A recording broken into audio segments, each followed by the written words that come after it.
Hello, hello, la belle communauté. Je viens vous parler d'un sujet qui me tient beaucoup à cœur et qui est hyper important, la frustration. Yeah! Alors oui, je sais, la frustration, c'est pas sexy, c'est pas glamour, ça fait pas envie. Je crois que personne sur Terre n'aime vivre cette frustration, n'aime avoir ce ressenti, cette sensation.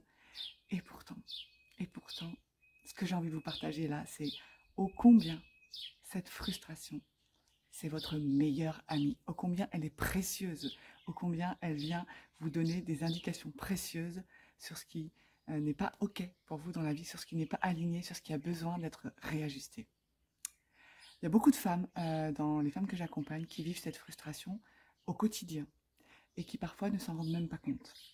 Elles ne s'en rendent pas compte juste parce qu'elles ne savent pas la reconnaître, ou alors parce qu'elles y sont tellement habituées qu'elles ne voient même plus que c'est là, ou tout simplement parce qu'elles ne s'autorisent pas à la vivre. Parce que c'est pas beau, parce que ça peut prendre des allures de caprice, parce que. Mais la frustration, mais quel cadeau en fait. J'ai envie de dire, frustration mon amour, mais aide-moi à voir ce qui n'est pas OK pour moi, ce qui ne me nourrit pas, pour que je puisse réajuster et aller dans des espaces où voilà, c'est pleinement nourrissant pour moi. La frustration, elle n'est pas toujours évidente à reconnaître, parce qu'elle peut prendre plein de formes différentes, surtout si on ne la capte pas directement. Elle peut prendre la forme de colère, elle peut prendre la forme d'impatience, elle peut prendre la forme de critique permanente, elle peut prendre la forme même d'un espace de frustration, d'un espace qui est en permanence en train de vivre de l'insatisfaction. Voilà, les formes que peut prendre la frustration, ça peut créer des tensions dans le corps, de la fermeture, un manque de joie, un manque d'élan, un manque de sens, et un espace qui se questionne sur, en fait, quoi que je fasse, de toute façon, il ne se passe rien d'intéressant. Et je connais bien cet espace de la frustration, parce que je l'ai moi-même vécu pendant des années, sans même m'en rendre compte. Et le jour où j'ai commencé à capter cette frustration, et à me dire, mais en fait, je suis complètement frustrée. J'étais frustrée dans mon travail, j'étais frustrée dans ma vie amicale, j'étais frustrée dans ma vie intime, j'étais frustrée partout dans ma vie. C'est pas facile à dire, frustrée. Dans tous les domaines de ma vie, sans même m'en rendre compte. Et ça m'avait rendue un peu apathique, ça m'avait rendue moins pétillante, ça m'avait rendue en perte de sens. Vraiment, ça m'avait rendue terne, d'une certaine façon. Et j'avais l'impression d'être complètement à côté de ma vie. De vivre un peu comme un robot, de jamais contacter quelque chose qui avait du sens pour moi et qui pouvait me faire m'ouvrir vraiment. J'avais des petits moments comme ça, mais ça ne durait jamais.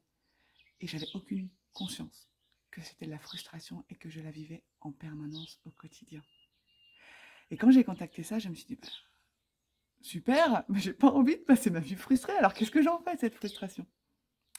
Et là, j'ai été formidablement accompagnée par une personne qui a pu me montrer que la frustration, elle avait un message précieux pour moi, qui était de me dire, ma chérie, ça manque de sens dans ta vie, ça manque d'élan dans ta vie, ça manque de joie dans ta vie. De quoi tu aurais envie? Et le constat pour moi, c'était que j'ai aucune idée de quoi j'ai envie en fait. Je ne savais plus, j'étais plus du tout en contact avec mes désirs profonds, avec mes élans de vie. Et je me suis rendu compte que j'étais en train de répondre beaucoup aux demandes extérieures, aux injonctions extérieures de la société, de mon compagnon, de ma famille, de la spiritualité, parce que j'avais commencé un chemin spirituel quand j'ai eu cette prise de conscience sur la frustration. Et la façon que j'avais de vivre ce chemin, c'était de me dire, ah ben non, la frustration, c'est pas beau, parce que ça m'emmène dans un espace qui pourrait être du caprice, qui pourrait être de l'ego, qui pourrait être ceci, cela, donc un espace de jugement de moi-même sous couvert de chemin spirituel, qui ne me permettait pas, en fait, d'être pleinement dans l'accueil de « Ah ouais, je suis frustrée. Ah ouais, je suis frustrée dans mon travail. Ah ouais, je suis frustrée dans ma relation amoureuse. Je suis frustrée dans ma sexualité. » Et en même temps, de constater que si je regarde que je suis frustrée, je peux, du coup, toucher l'endroit de « Je sais pas de quoi j'ai envie. » Alors, par hasard, vous contactez la frustration.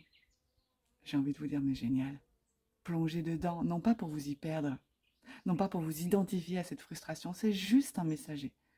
C'est juste votre meilleur ami qui vient vous dire « T'es sûr que là où t'es, c'est nourrissant ? De quoi tu aurais vraiment envie? De quoi tu aurais vraiment envie?